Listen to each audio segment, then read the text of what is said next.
Hello and welcome back. This is video number 4, and we're going to talk about an overview of the Smart One-Time Offer and why they convert. So at this point in time, you will understand why the traditional way of creating a one-time offer is not converting. So now it's time to show you how to set up smart one-time offers or one-time offers that do convert. Now here, what we want to do is start brainstorming how you can implement this strategy into your own sales funnel to ensure that you give your customers what they want. So here's the part where you actually put yourselves in their shoes. But this process is going to make your life a lot easier. I wish I knew this when I was setting up one-time offers back in the day. And then when I figured this out, I was like, wow, I was actually doing it the hard way. So referring back to the example in the previous video, taxes. The way a smart one-time offer works is to ensure that it is actually related to your original offer. Now you might be thinking, well, that's a no-brainer. I do that all the time, or that should be easy.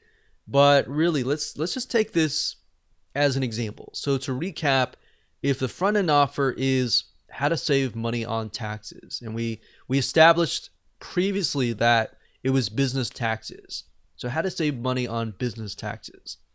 And if the one-time offer was, let's say, a manual review by a CPA of your taxes and what you could potentially be leaving on the table, then yes, they are more likely to say, yes, I want that. Because with the front-end offer, they bought that because they know that they may be losing money on the table and they're not saving money. So they bought the course on how to save money on taxes. So having a review of that would be good, right? That would be related. Now, a lot of times, how do you get to that point? Well, there are many different directions or angles and different types of one-time offers that you can create. So what I want to do is just give you some examples. We're not going to focus too much on this, but I'm going to give you some examples so that way you can kind of begin to brainstorm what you might want to do. Now, if people are buying the initial offer, the question is, will they pay more to have it done for them, or would they rather do it themselves? So a lot of times you'll find people, they'll buy your course or they'll buy your digital product or they'll buy your service, but they're either on one side or one end. They'll either want to do it themselves or they want it done for you. It's really hard to know. So a lot of times if you can offer a mixture of those in your funnel, you'll actually get higher conversions, especially if you know that the person buying it has a limited amount of time and at the end of the day, they would rather you do it for them. So knowing this answer to this question can really help you create one-time offers that actually sell like hotcakes. Now, while we could talk about different angles all day, like I said earlier, let's get back to the smart one-time offer. So how do you ensure that people who go through your lead magnet buy your front-end offer and then buy the majority of your one-time offers? Now, this is simple. What we need to do is we need to work backwards.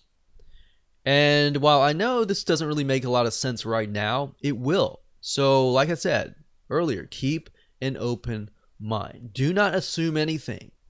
Do not assume or bring in any type of preconceived notions. Just kick that out right now. So I'm going to show you literally how to hack your funnel conversions by working backwards. So what we need to do is we need to start with your biggest, best one-time offer, meaning what you love only your best buyers to buy. Out of 1,000 buyers, you might only have like 400 buyers buy everything, or you might only have 200 buyers buy everything. But I want you to think it closely.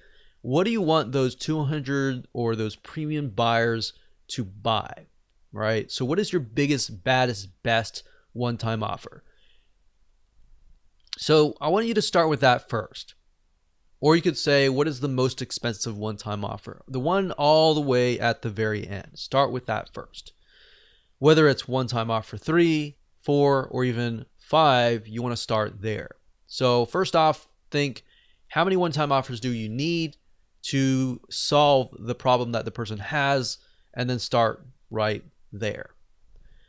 So what is the ultimate solution essentially? It could be more expensive, it could be the solution or whatever. Write that down right now. Pause this video and write that down, all right? So hopefully by now you have written that down, and I want to give you some examples here. So maybe if you haven't written that down yet, that's totally fine. If hopefully by giving you examples, it will help you kind of get an idea there. So let's say, for example, that you are a tax professional and you want to offer consulting for a high-end fee. So you could jot that down. You could also think about doing it for them. Like I said, done for you services, whatever that looks like. So it could be DIY, it could be done for you services, whatever could be the biggest, baddest, last one-time offer. So let's say, for example, that we have 4 one-time offers, and we'll start with one-time offer number 4. So what we need to do is we need to figure out, okay, so one-time offer 4 in this case is the person offering consulting a high-end fee. So what we need to do is from there, you need to move one step back to one-time offer number 3.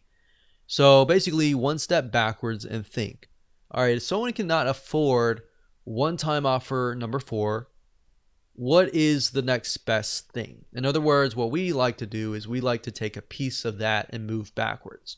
So what is the next best thing? Perhaps group consulting.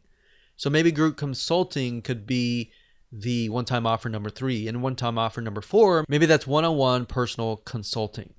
So number 4 is one-on-one, number 3 is group consulting, and then move backwards.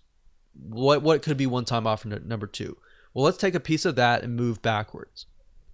But you see, by taking a piece and piece and piece and move backwards, what you're doing is you're creating a related, congruent one-time offer or funnel.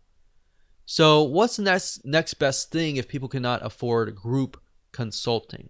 Well, maybe you take audio recordings from the group consulting. You know, obviously nothing is better than live group consulting, but having those audio recordings is just as good. So maybe that will be one-time offer number 2.